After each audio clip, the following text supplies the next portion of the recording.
இப்போ பாருங்க ஒரு பிரம்மாண்டமான ஒரு பொருள் தெரியுதா? இதுதான் அந்த பீரங்கி.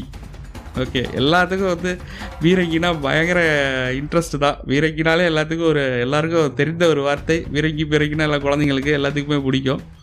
பார்க்குறீங்க அது பிரம்மாண்டமான பீரங்கி இது. இது வந்து சரபோஜி மன்னன், அதாவது சரபோஜி மன்னர் காலத்தில் இருந்த பீரங்கியாக அது சொல்லப்படுது. ஹிஸ்டாரிக்கலாக கரெக்டான ரெக்கார்டு இதில் இல்லை.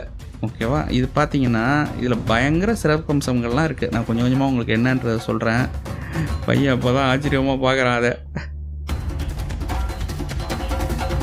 இப்போ இந்த பீரங்கியை பார்த்தீங்கன்னா முழுக்க வந்து ஒரு இரும்பால் செய்யப்பட்டதாக தெரியுது. ஆனால் பல வருஷமாக இதில் எந்த விதத்துலையும் துருவே பிடிக்கல. மெட்டல், அதாவது உலோகத்துறையில் நம்ம கேட்டால் இது வந்து 5 மெட்டலை கலந்து செஞ்சுருக்காங்கன்னு சொல்கிறாங்க.